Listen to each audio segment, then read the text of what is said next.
I'm going to go live, correct? Yeah. Feel good? You cold or anything? Some water?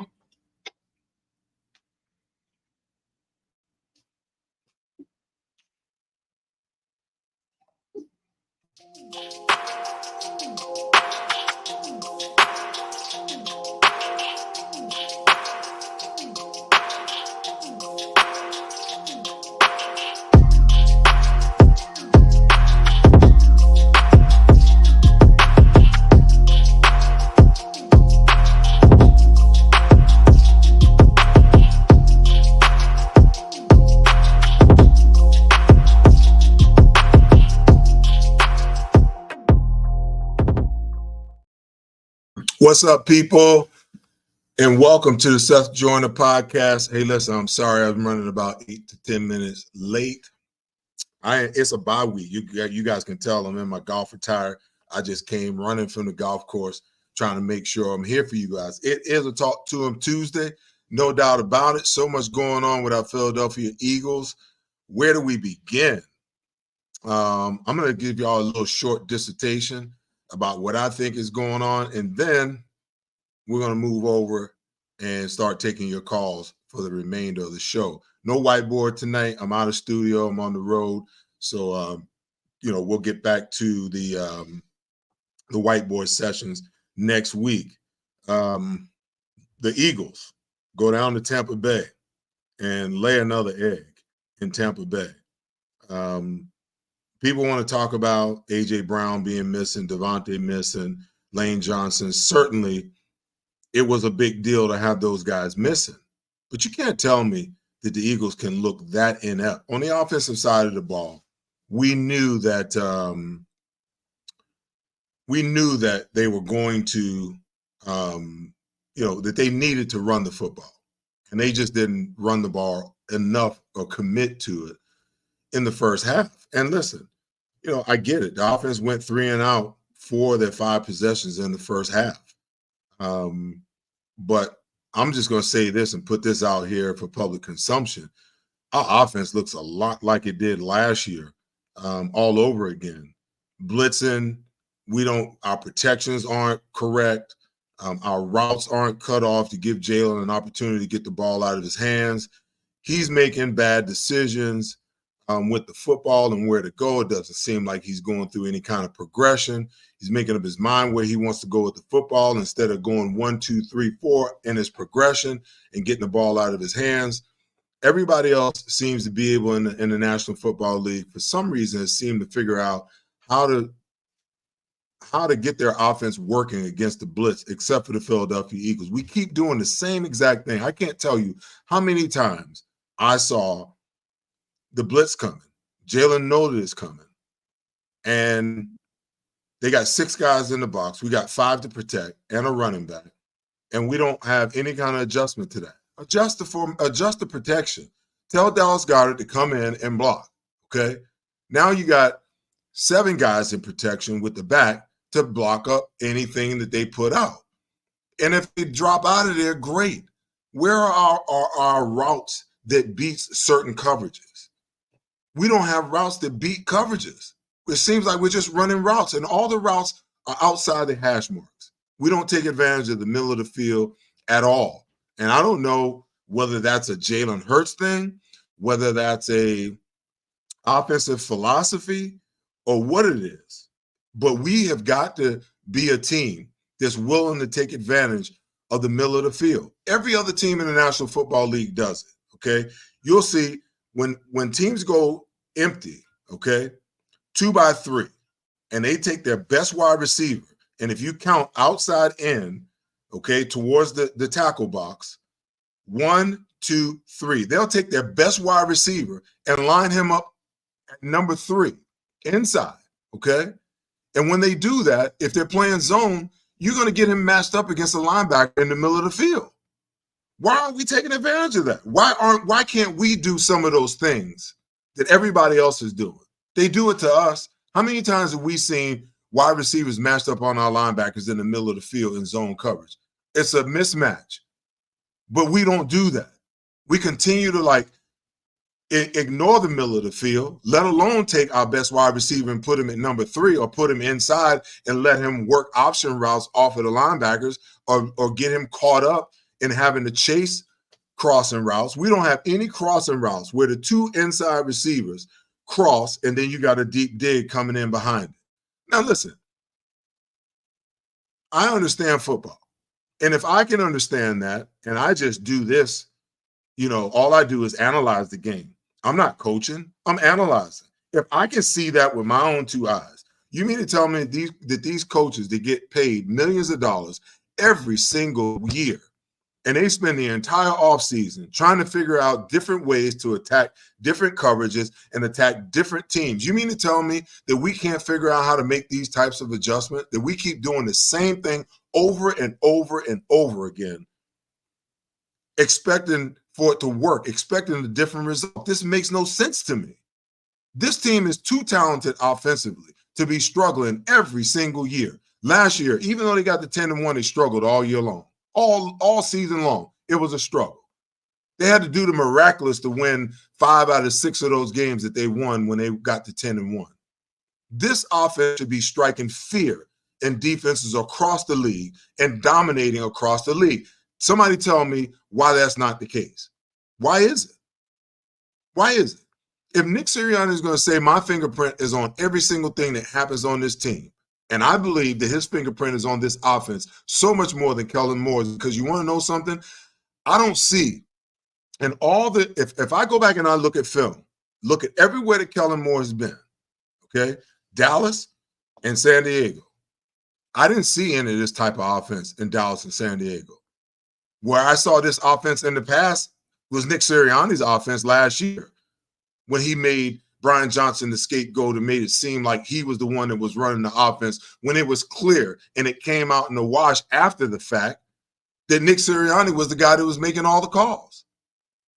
So the conversation happened between us in our pre- and post-game show a couple of weeks back. Hey, does Nick Sirianni have the right as the head coach to overrule certain plays, and should he have a voice on the offense?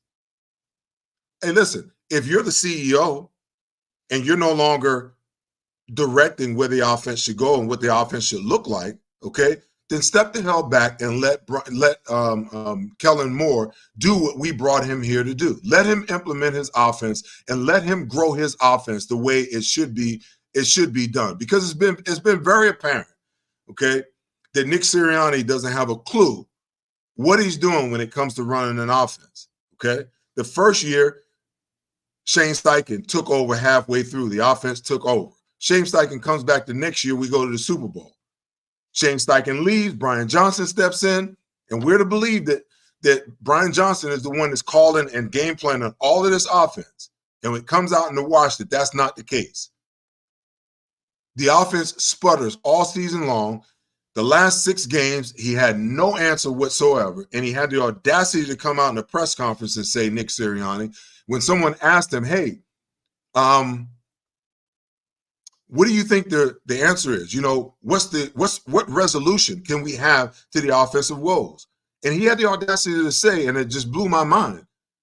He goes, well, don't you think if I had a resolution for the issues that we're having, I would have done it already? That told us right there he didn't know what the hell he was doing.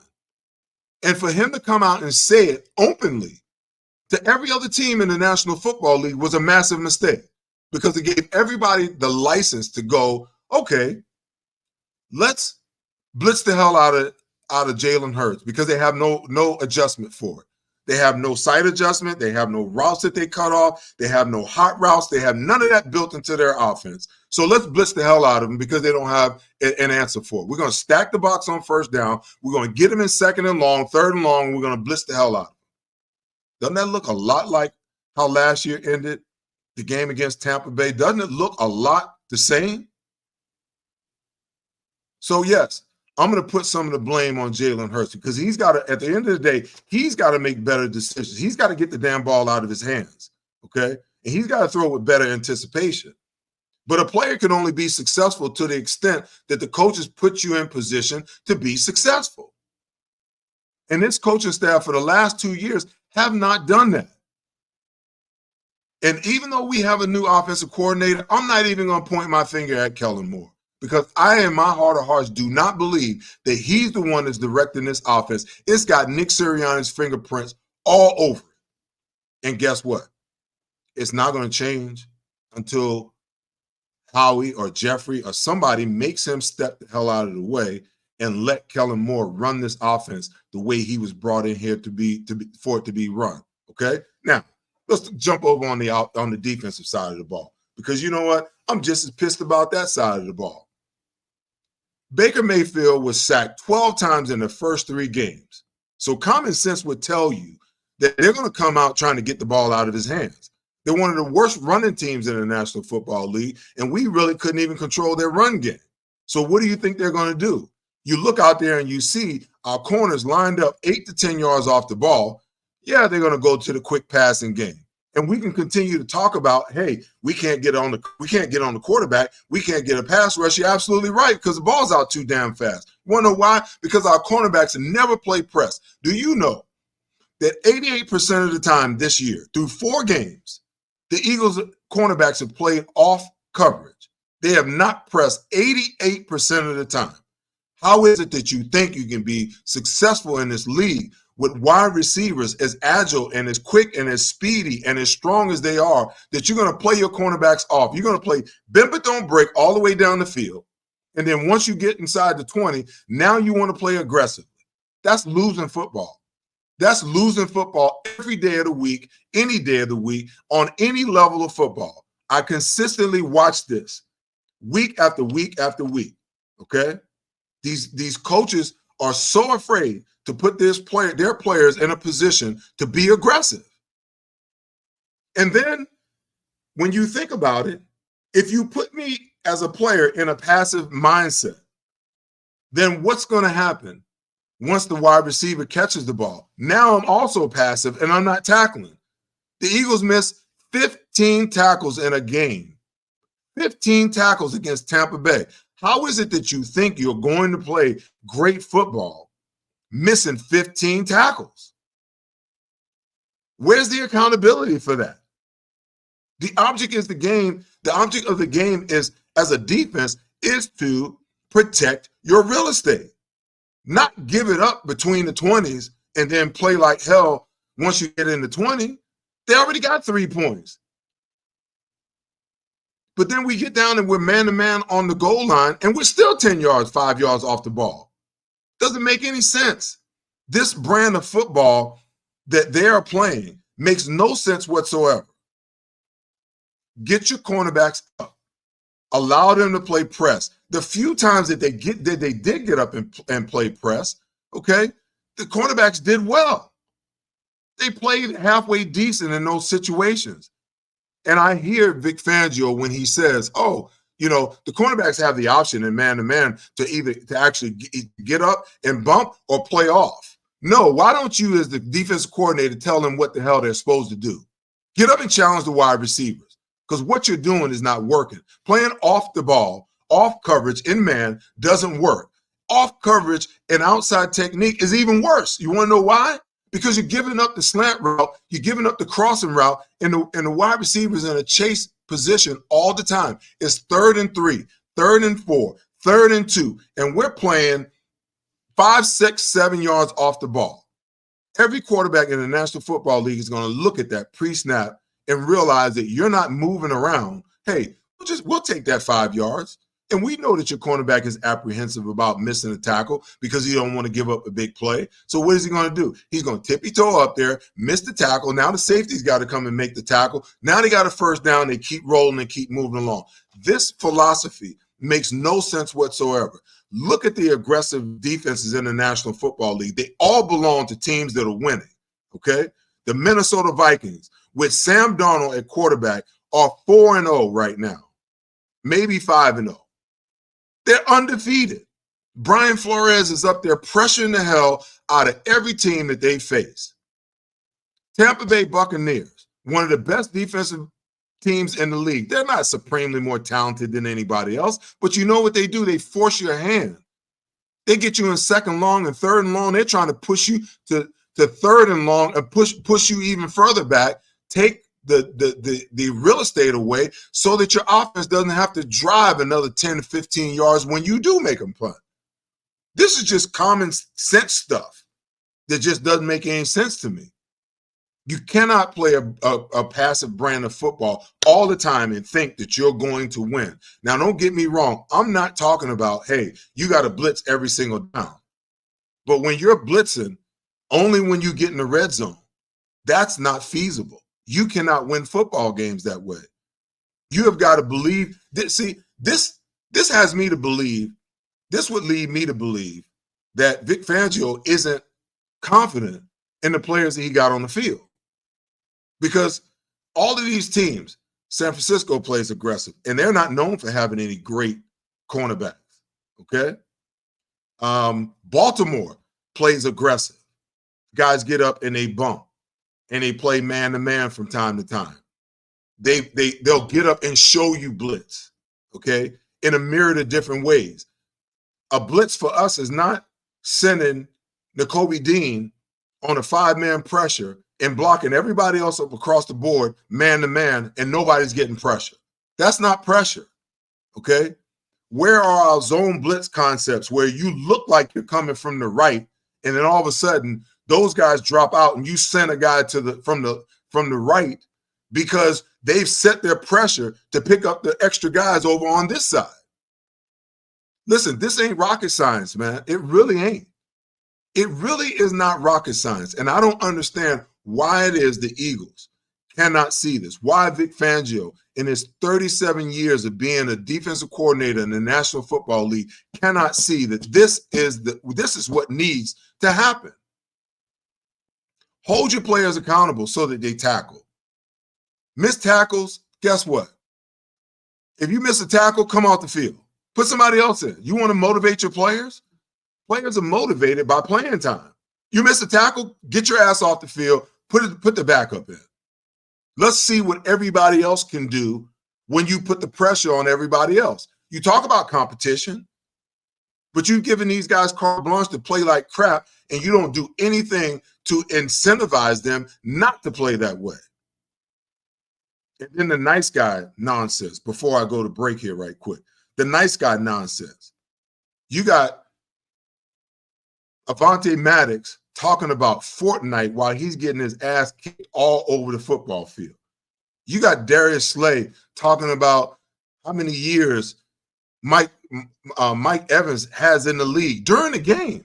I mean, this is during the game. I don't have no conversation for somebody while they kicking my ass all over the place. No conversation whatsoever. This speaks to the mindset of this football team.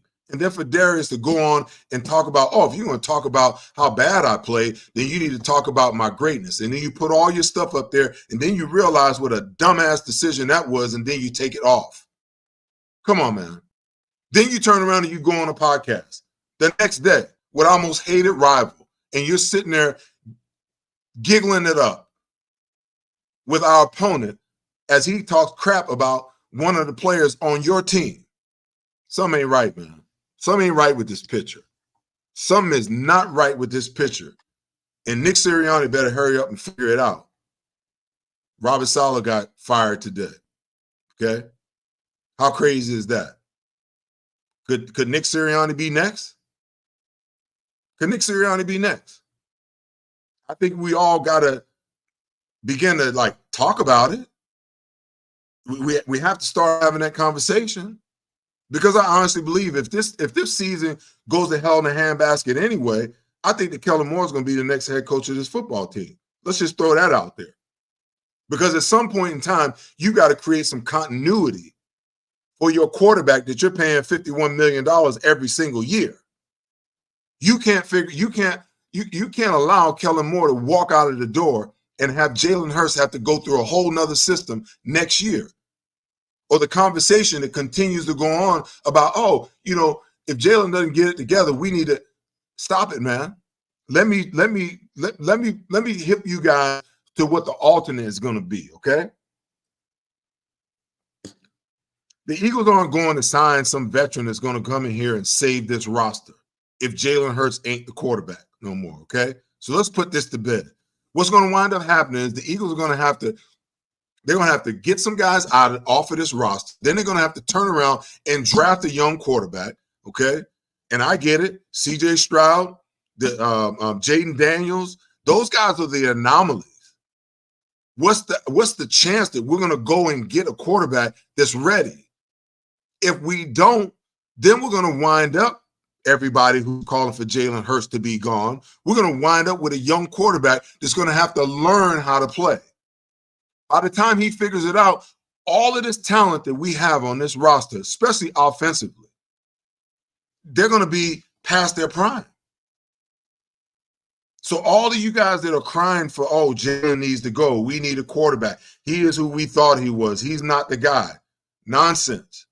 Because if they don't figure out how to work it out with him, all of a sudden we're in rebuild mode going after a new young quarterback.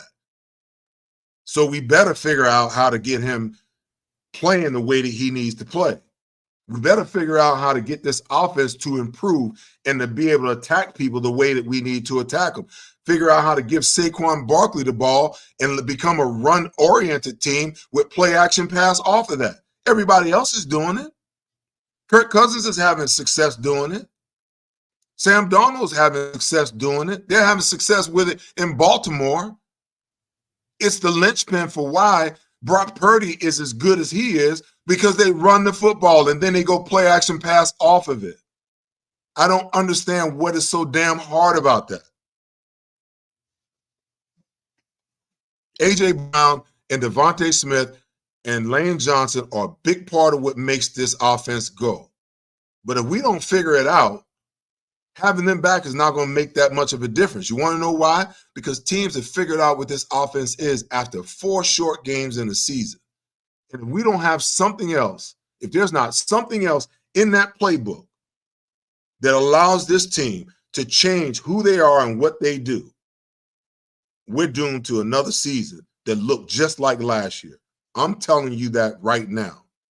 Now, I'm not saying that that's going to be the case, because there's enough talent here to turn it around. And there's 13 games left to turn it around. And we got a game coming up against a team that's in turmoil.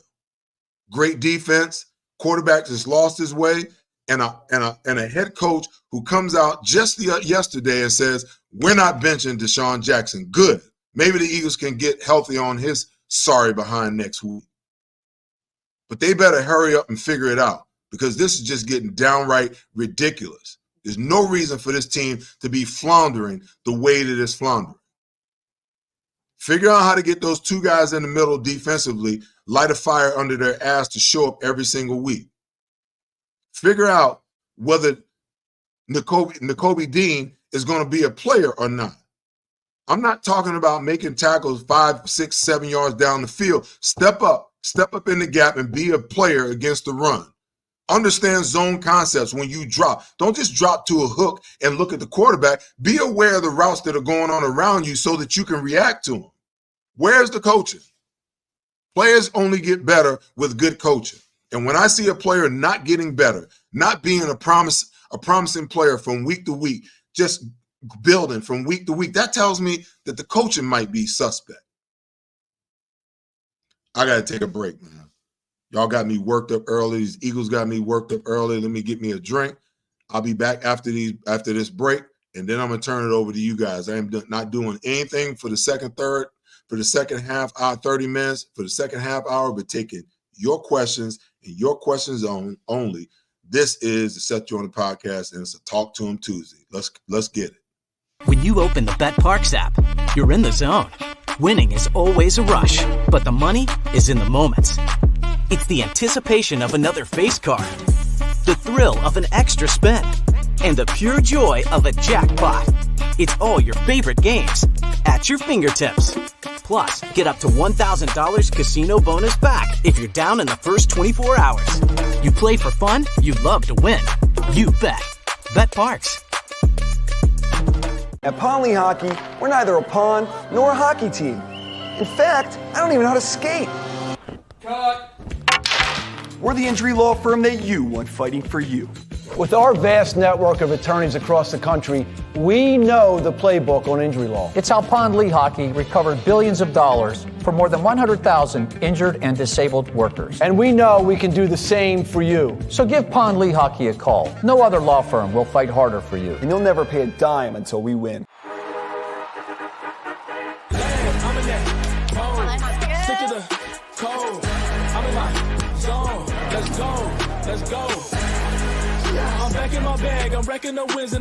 You've got your Sunday obsession, and we got you. Now with Verizon, get NFL Sunday Ticket from YouTube TV on us and get every out-of-market Sunday game. Plus $800 off Samsung Galaxy Z Fold 6. Only on Verizon. See you Sunday. Since 1893, Weber Display and Packaging has been Pennsylvania's leading manufacturer of corrugated packaging and displays. We're family-owned with 4 Philadelphia locations, 2 converting facilities, a warehouse, and a fulfillment center. Designed through delivery, we exceed customer needs. Weber Display and Packaging. Our core values drive everything we do. Come, join our team. Welcome back, y'all. It's the Seth Joyner Show. Make sure you guys are liking, subscribing, and commenting. I'm looking at the comments, man. I appreciate the comments. But we're gonna open it up to you guys, and we're gonna take your questions the rest of the show. So I'm gonna let my producer to just fire away, Daniel. Let him go. All right. Andrew wants to know, what's my opinion on releasing Devin White without an opportunity to play? I think it's a mistake. I don't know the ins and outs of what went wrong with Devin White. All preseason, all training camp, he ran with the ones. And then all of a sudden, we got to the first regular season game, and they come out and say, oh, Nakobe Dean beat him out. Okay. I don't get it. I don't know whether it was an internal thing. The fact that, like I said, I don't know all the ins and outs. The comments, the likes on social media during the game, him being deactivated last week because of personal reasons, it wasn't a physical thing. I don't know. I just don't know. But I think it's a big mistake when you bring a guy in and, you don't really give him a chance to get on the field and show what he can do. You just never know. And I get it. Sometimes some of these coaches, it's one of those things where, if you don't show them in practice, then they won't give you the opportunity in the game. Devin's got to know that. He's got to understand that. Maybe it's all on him. Who knows? I don't know. But I'm really disappointed that we didn't at least get a chance to see him, get on the field and do something. The one thing that he can do, he can cover, he can blitz better than any other linebacker I have on the roster. Was he not in his playbook? Was he not, giving full effort? Nick Sirianni wouldn't have you believe that. Nick Sirianni said, "Oh, we're with him. He's doing a great. He works hard. He's a leader." So how much of that was BS and how much was true? Sudden today you turn around and release a guy who's been an all before, world champion before, and now all of a sudden your team with us ever seen him line up and play one down in the regular season makes no sense to me. Makes no sense to me. And I get it. You drafted Nakobe Dean in the 3rd round. You want him to be the starter. Okay. I get it. But I have a hard time believing that Devin White couldn't have at least got on the field and shown us something. I would rather have seen him get on the field and play and prove to us all that he couldn't play than for them not to play him at all and then turn around and release him. Made no sense. And I get it. There are some things that in Tampa Bay we don't understand and we didn't get. How in the world are you a Pro Bowl player, part of a championship team, and then you lose your job late last year? Is it really that he was that bad? Or was it one of those situations where, somebody else outplayed? We'll never know. All right? Question.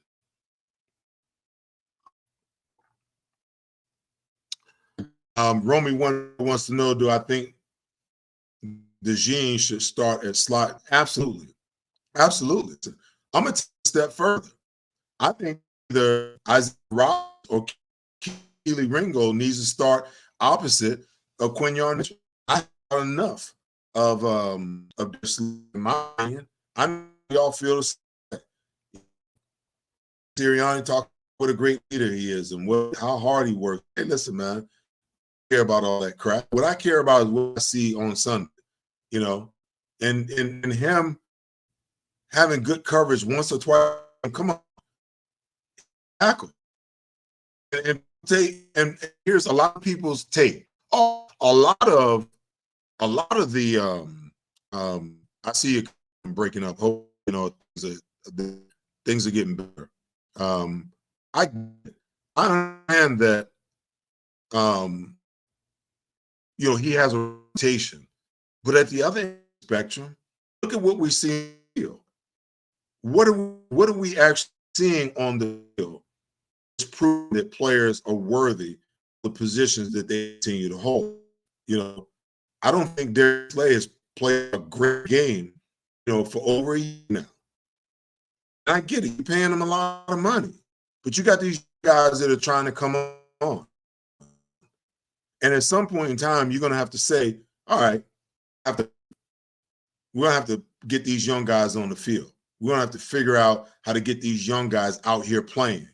You know, it's pretty evident to everybody that this is probably going to be his last year here in Philadelphia. If that's the case, you might as well give these guys, you know, an opportunity. They will tackle. I saw Quinyon Mitchell come up and tackle. I don't see Darius Slay even act like he wants to tackle, trying to push guys out of bounds, trying to trip guys up. Come on, man. That ain't football. The objective is to get guys on the ground when you're tackling. They're not going to go down just because you want them down. They're going to go down because you put their ass on the ground. That's the way it works. All right. So listen, I apologize for going off on a tangent on all of them. Yeah, I want to see Cooper DeJean on the field. You drafted him to play. I get it. He was hurt during preseason. He's getting better now. He's been healthy through the last preseason game. He's, you know, we got him back there catching punts out of necessity. But guess what? You're not getting anything out of Avonte Maddox. You know, he might not be nearly the player that he used to be. Put these young guys on the field, coach them up, and let's see what the hell that they can do. All right. Next question. Ryan wants to know, does Hurts feel comfortable throwing over the middle? Because it seems like he doesn't throw over the middle that much. Hey, listen, I don't know. You know, I don't know that it's a comfort thing. If he can throw the ball down the field and he can throw the ball outside and he can throw slants, why the hell can't he throw it over the middle? Do you want to think about, or have you considered that maybe that there's no route designs to throw passes over the middle of the field? That maybe this offense has changed? Because I can show you a passing chart in weeks 1 and weeks 2 where they threw the ball over the middle of the field. But I can also show you a passing chart week 3 and week 4 where the majority of the passes went outside. Where does that come from? What does that look like? That looks like last year. So don't tell me he can't throw it over the middle of the field. Let's see you devise some passing routes and some plays that goes over the middle of the field to make the defenses play the middle of the field. Because when you got linebackers that are breaking on routes outside, that's telling me that they're not even considering what's coming over the middle of the field because you don't ever attack the middle of the field. So I don't think it's a situation where he can't throw over the middle of the field. I think the plays aren't designed to go over the middle of the field.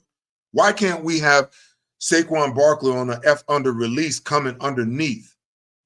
Why don't we have Saquon Barkley when he checks and releases against zone coverage, just sit down right over top of the center? Well, all you got to do is dump it to him, and you know he's going to get you 5 or 6 yards before the defense can react to him.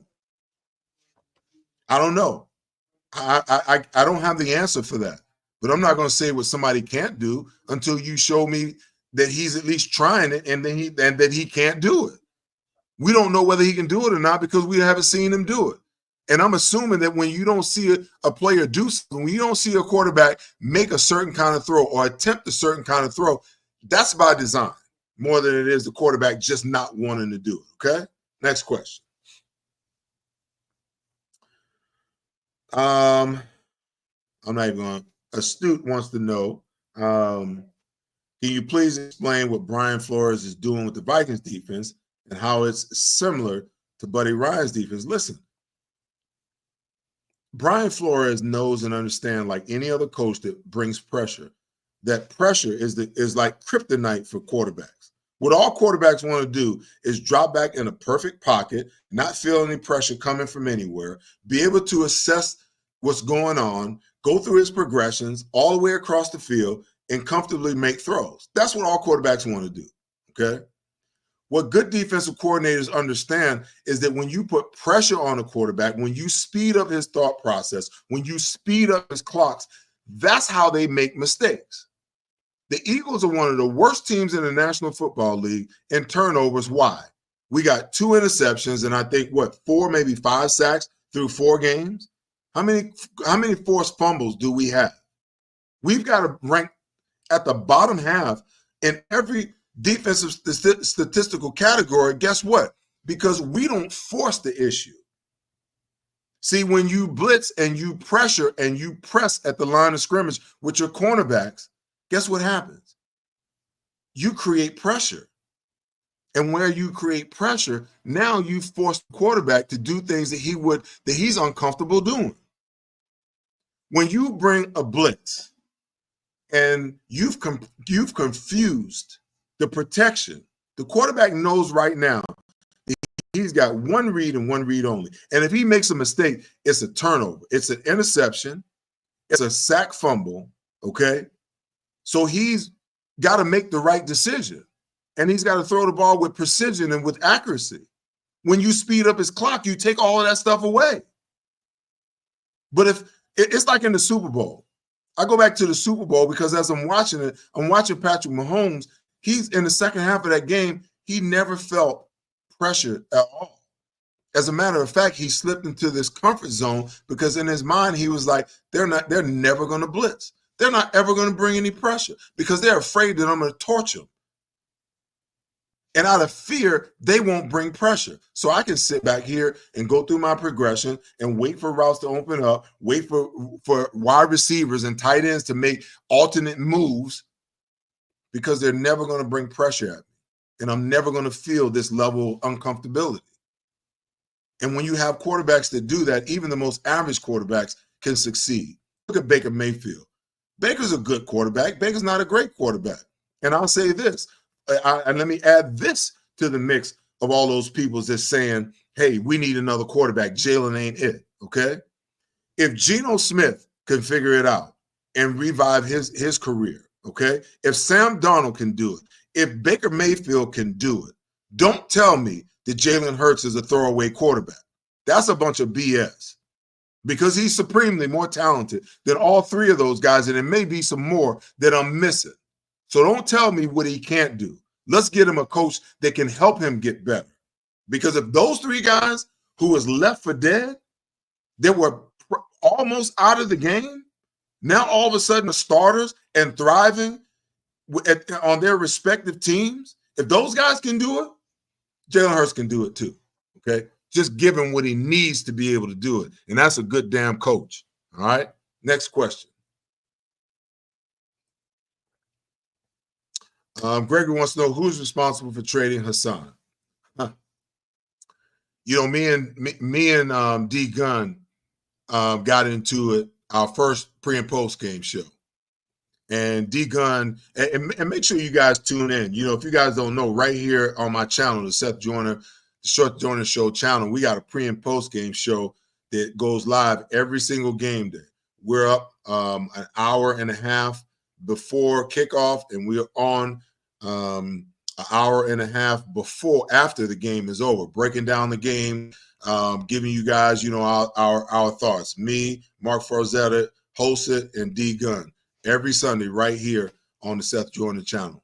All right, Seth Joyner Show channel.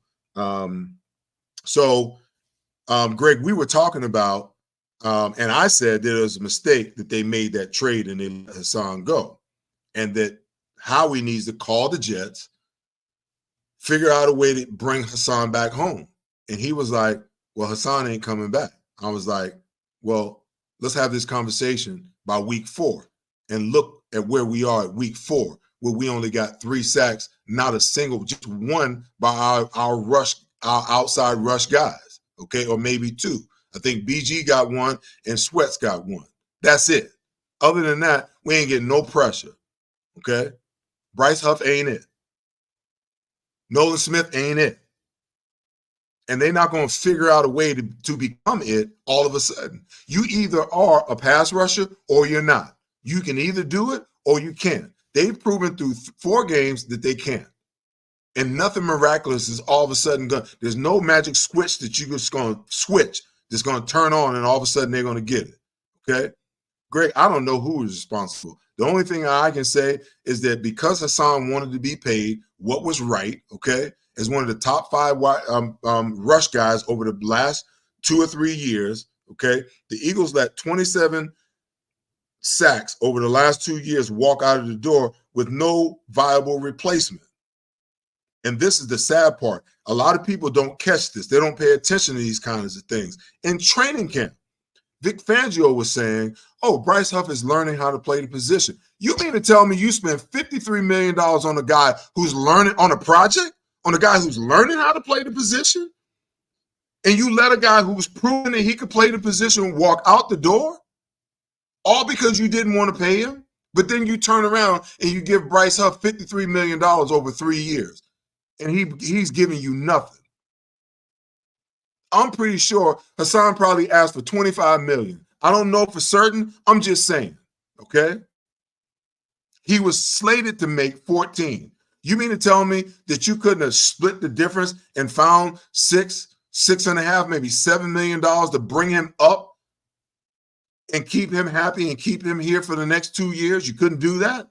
But you chose to go with a guy that's 25 years old that was a 1-year wonder, had 10 sacks last year, that only played 40% of the plays, that was a declared pass rush specialist, and you're going to bring him in and think that he's going to be the full-time starter and he hasn't proven it there? Listen, there's a reason why the New York Jets let him walk away. They weren't willing to pay him $50 million. Howie is usually the one that does the duping for draft picks, for players, to alleviate problems with our salary cap. Howie got duped on the Bryce Huff deal, okay? Because that deal is never going to pay off. It's never going to pay off. And the decision to let Hassan walk out of the door, just like I said, is going to be one that they regret all season long. Because you want to know something? You don't want to know who the best outside rush guy that they have on this team right now? At 35 years old and his 15th or 16th year is Brandon Graham. He's playing his ass off and everybody else ain't doing a damn thing. That's just a fact. That's a fact. And this team is in trouble because they don't have nobody to rush the passer from the outside. Because their best guy, they let him walk away because he wanted to be paid market value for his past performance. Made no sense whatsoever. So, Gregory, it doesn't matter who made the decision. It was a dumbass move, and the Eagles are going to rule that move all season long. Okay? Let's go. Next one. L. Yepper wants to know, do I think they'll sign an edge rusher? Where are they going to find one? L, where are they going to find one? I say this all the time. People are like, oh, we need to make a trade. We need to, sign somebody. Who are we going to sign? If there's a player out there on that's not signed by a football team, okay? But let me rephrase that. If there's a player out there worth his salt, he's on somebody's roster right now. There's no good pass rushers sitting at home waiting for somebody to call them and say, hey, here's a contract, come play with us, okay? Trying to find great pass rushers is hard to do. That's why when you have one, you don't let them walk away from your team. So where are they going to go get one? There's no teams out there that's willing to give away a guy that can really rush the passer. Where are they going to go get one? Now you understand the absurdity of all of this. Because you let one walk away and there's not a single one out there anywhere that you're going to be able to, that any team's going to be willing to give up that guy. There's not a team somewhere that says, oh, we got too many pass rushers, we need to get running. No. If they got 2 or 3 of them, even if they're good, they're going to keep them. Because you know that you're going to have some injuries throughout the year, and you need those players. The Eagles put all of their trust in Bryce Huff becoming something that he's not. Vic Fangio said it, and nobody caught it. I caught it. Vic Fangio said he's learning how to play the position. He's getting better and better at it. You mean to tell me I wish somebody would have gave me $53 million when I was playing to be a damn project? That's exactly what they went and did. They paid this kid a lot of money to bring him in here and try to teach him how to rush the passer. He's got one move. Nolan Smith's got one move. It's a speed rush. And offensive linemen open up and run him by the tackle every single time because they don't have no counter move, no power move. And they stand in the run game is just as bad because they're both playing on when they line up on the left side, they're lined up with a right-handed stance, meaning that their inside foot is back, their outside foot is up. So the first thing that they have to do is take a step with their inside foot. So now when you got tight ends blocking them, or the tight end blocking down and the tackle pulling around, or you got jet sweeps, they can't play them because the first thing they got to do is take a step with their inside foot. Get your inside foot up and your outside foot back so that you can shuffle down the line, so that you can take on blocks and keep your outside arm free. I don't understand why these coaches allow these players to play this way. And I get it. It doesn't hurt them all the time. It's the time when it does. When they're trying to go sprint right, and all of a sudden, that guy who's supposed to set the edge, he gets hooked. Who's got contained?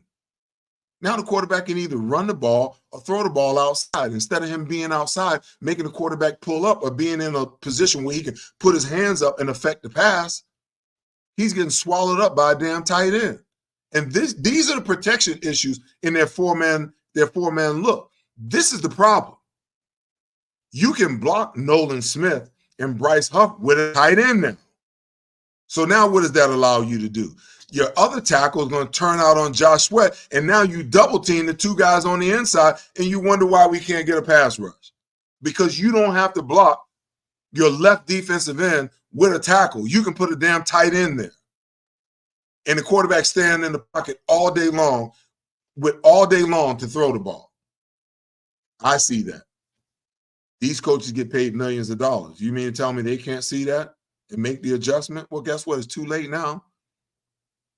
Because when they had a guy that would destroy a tight end, how do you think Brock Purdy almost got his arm snapped off in the NFC Championship game? They put a damn tight end on Hassan Reddick. He almost broke his freaking arm.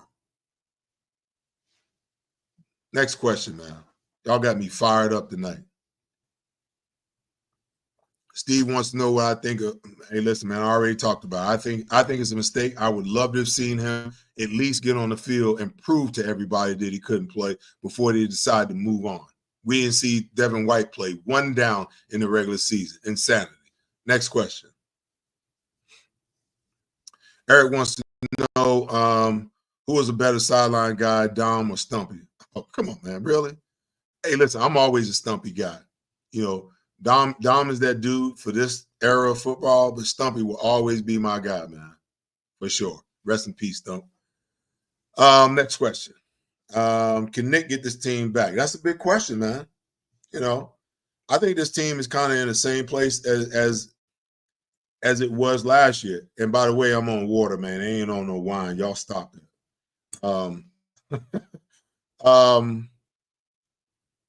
Listen. I don't think he had an answer for what the issues were last year for this football team. And in my opinion, I don't think it's any different. I think that, he's got a certain way that he wants to run the offense, a certain look he wants his offense to have. And I think for the most part, we're stuck. We're stuck. I mean, at what point in time does that message that he's given this team begin to fall on deaf ears. When you see the offense not progressing, when you see the defense struggling mightily, and playing with less consistency, at what point in time do players look at that, and call BS? Listen, this is the reason why a lot of today's coaches don't really like older players, because as an older player, I've been around long enough to see what's true and what's not true. I've been around long enough to see what works and what doesn't work. Okay. So you can feed me a bowl of crap all you want. I know that it's crap. And at some point in time, I turn you on, I lock you out, I hear you, but I don't hear you. La, la, la, la, la, la, la. I hear you, but I don't hear you. That's the danger. That's the danger of the position that Nick Sirianni finds himself in at this time, because if he doesn't do something to show these guys that what he's selling is working, at some point in time, he's going to lose them. That's just a fact. There's no getting around that. Next question. Mr. Perez wants to know, do I think Trotter Jr. will become a starter if given the opportunity? Listen, I think that Jeremiah Trotter Jr. is the truest linebacker that they have on this roster. When you watch him play, you can just see that he's a linebacker. He has linebacker skills, okay? Nakobe Dean, in my opinion, doesn't have linebacker skills. Nakobe Dean, if you put him in a five-man front and you give him a one-gap read, he can get to where he needs to get to and make some plays. But guess what? You can't live in a five-man front all the time. What's going to wind up happening in your four-man fronts, they're going to double-team your tackles, and your linebackers have to come downhill when flow comes their way and take the double-team off and get in their gaps. Our linebackers don't do that. Our linebackers don't attack the line of scrimmage. What we do is we sit back trying to decipher which way the running back is going, because I'm not even sure that they see the double team, because I think their eyes are in the backfield instead of having the ability to read through the uncovered lineman to the quarterback and to the running back. I tell every young quarterback that I mentor or talk to, you've got to learn how to expand your vision 180 degrees. If you can't see, my arms are out. If I can't see from here to here, then I can't play. Because I got to be able to see multiple things. And I've got to train my eye to look in the right places, to decipher plays. When you see a linebacker not attacking the line of scrimmage, that tells me that he's not reading properly. He's not seeing things properly. And he potentially is not looking in the right places for those things that gives him the information. Listen, when a team goes play action pass, just this, okay? When a team goes play action pass, guess what? The offensive lineman, with the exception of the read option, they can't be across the line of scrimmage. So guess what they do? They'll either fire and take one step, but it's lateral to the line. It's horizontal, rather, to the line of scrimmage, because they can't cross. So they step and then they set up and pass. Or the ball is snapped and they pass block right away. So if I'm looking at that and I'm in zone coverage, the minute that I see him pop up, now I can get depth on my drops. So those routes that you're throwing in behind me and the tight ends is trying to get in behind me, he can't, because I got too much depth. I'm taking that away. If I got the running back in man coverage, the minute that I see pass, that tells me, come get my guy right now. Not sit back and wait for him to come out of the backfield and have a two-way go. No, come get him right now. These are fundamental things that help linebackers become better linebackers. And if you're not giving these kids the tools to use, it's hard for them to do that. But when I look at a kid like Jeremiah Trotter, I see a linebacker. I don't see a converted safety. I don't see a special teams guy who is developed slowly. I see a guy who can play linebacker. Now, I don't know how much of the defense he knows. Maybe that's what's holding him back, because what you're asked to do in college is minuscule in comparison to what you're asked to do on the pro level. Maybe he needs another year. I don't know, to be honest with you. I know that if you put that kid on the field, he's going to give you 110%. Even if he's wrong, he's going to go 110 miles an hour. Okay?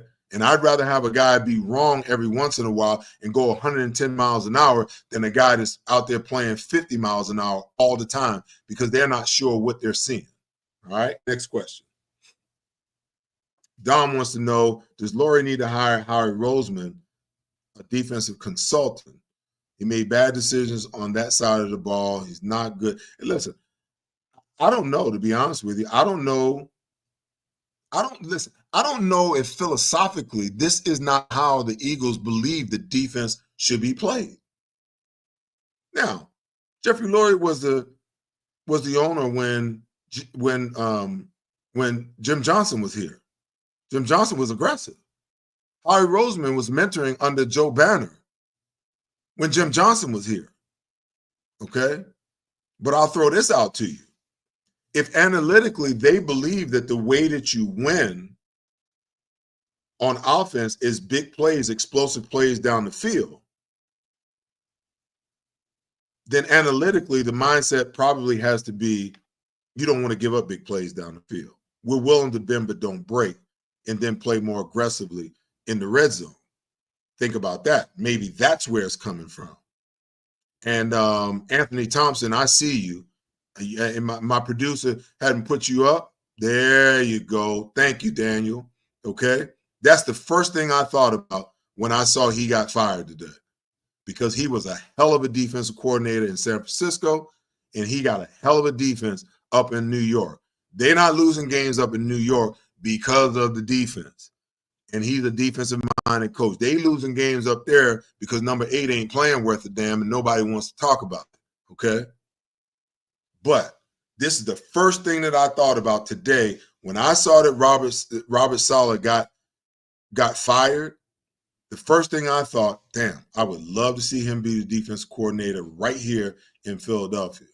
But listen, if the Eagles' philosophy is bend but don't break on the defensive side of the ball and explosive plays on the offense, it's not going to matter. Because guess what? They're never going to bring somebody on board. They're never going to hire somebody, with an aggressive mindset. It's one of the reasons, everybody was calling, hey, hire Wink Martindale. Wink Martindale's coaching in Michigan now. Hire Wink Martindale. Wink Martindale is a high-pressure guy. 45% of the time, he's going to bring pressure because he believes that that's how you win games. Now, it didn't work out in New York. Why? Because the New York Giants got a bum as a quarterback, and they weren't putting up enough points. So, yeah, if you take chances on the defensive side of the ball and you're not scoring any points on the offensive side of the ball, it's going to blow up in your face. But Minnesota is doing it. Baltimore is doing it. Tampa Bay is doing it. Somebody help me understand why we can't do it. Hey, listen. The Kansas City Chiefs is doing it. Okay? Kansas City Chiefs is doing it. They didn't win that game last night just because of offense. They dominated on the defensive side of the football. Okay? And their defensive coordinator just don't sit back and let you have what you want. He will bring some pressure after you. And he schematically does it in a way that confuses the hell out of quarterbacks. Steal a page out of his book. Sugar from one side and bring the pressure from the other side. Run some zone blitzes so you don't have to always be in man when you do bring pressure. Get your cornerbacks up in press technique in certain situations and give your cornerbacks and your rush a chance to get home. Scared money don't win. Scared dogs don't hunt. Next question. Bill Pill wants to know, what advice would you give Jalen Carter when double teamed? Listen, anytime that you're double teamed, it's a known fact, okay? When you look at great defensive tackles, and all you got to do is go over and look at Vita Vea, look at what he did, okay? I'm trying to think. There ain't a whole lot of them. Just look at the great defensive tackles. Anytime that you know that you're going to be double teamed, okay? In the run game, the double team is coming because if they're trying to double team and then work to the second level, okay? So if the center is trying to get over to him and he's lined up over the guard, well, guess what? The guard is going to try to knock him down towards the center, and the center is going to try to get face up on him. Now they got him double teamed, and now they're pushing him. Now the guard can work up second level to the linebacker, okay? But what Jalen has to do is he's got to dominate the guy that wants to end up on him. So if that center is on his inside shoulder, when the ball is snapped, he needs to destroy the center, which makes the guard fall off of his outside shoulder and leaves him with his outside arm free. Now the linebacker's got to come downhill and do his job. A lot of times what winds up happening, if they're going to run the ball that way, because he dominates that space, now the running back has to cut it back to the other side. Job done. It's the same thing in the pass rush. If they're going to double team you, you got to destroy one guy. You can't fight two. That's 600 plus pounds on 300 pounds. That's a lose-lose scenario every single day of the week. And he should be being coached in that way. You look at the protection. If they're going to keep the tight end in and block in your four-man line, and he's going to block the defensive end, then that means that if he's lined up in a 3 technique, which is outside shade of the guard, that tackle's going to block down on him. He's got to destroy that guard right now. Right now. And why aren't you running some games? If you're going to turn that tight end, turn that tight end out, take Jalen, ram him into the tackle, loop the defensive end around, and then get him up the field. Run some games. We don't do anything different. We just line up and think that our guys are just going to defeat double blocks all day long, and that our defensive end or our rush guy, our edge rusher who can't rush is going to be the tight end. Definition of insanity is doing the same thing over and over and over again, expecting a different result, people. You guys watch it. We'll talk about it again next week. Because listen, the heat gets hotter. The Eagles mess around and let the Browns come in here the way they've been struggling with Deshaun Watson, and they lose this game, man. It's Philadelphia going to be on fire, man. On fire big time. Big time. Big time. They better figure it out. And just a side note before I get up out of here and say goodbye, I wouldn't have given them the whole week off. After 4 weeks, why do they need a whole week off? They actually would have been right here practicing, making adjustments, trying to figure out what we're going to do to get better. Having Jalen working with his wide receivers on timing routes and things of that nature. Work, man. Work. You can rest later. My saying is, hey, I'll rest when I'm old and sleep when I'm dead. Work. It's the only way that you get better.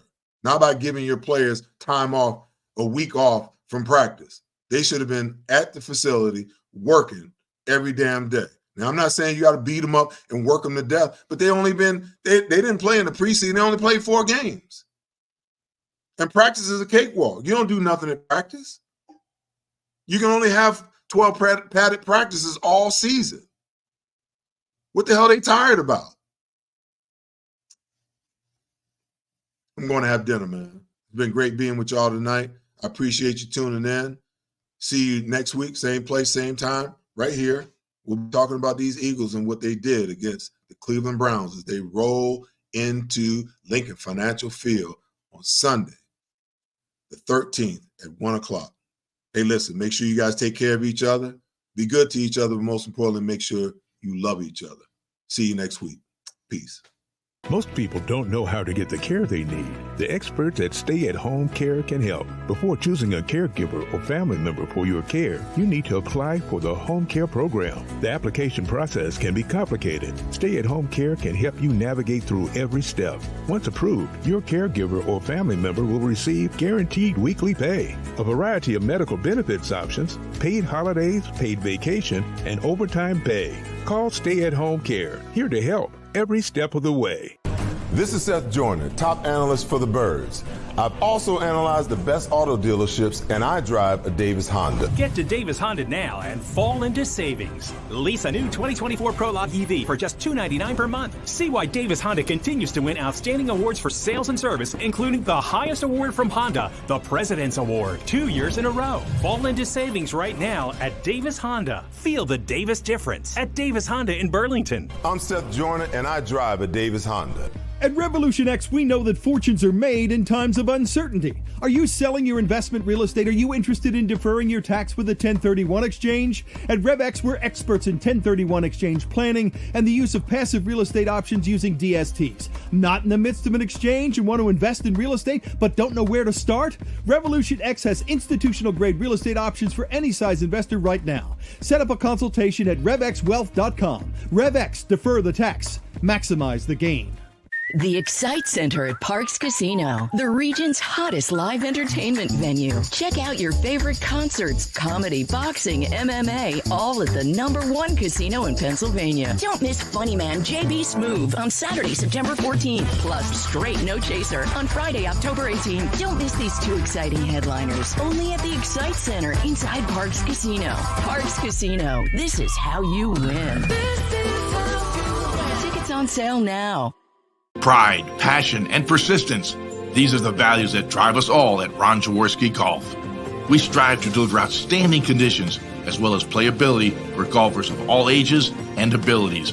Our championship golf courses offer a variety of challenges from a link-style walk along the river to an escape into the pines and everything in between. My team at Ron Jaworski Golf is committed to delivering memorable experiences every single day. See all we do at ronjaworskigolf.com.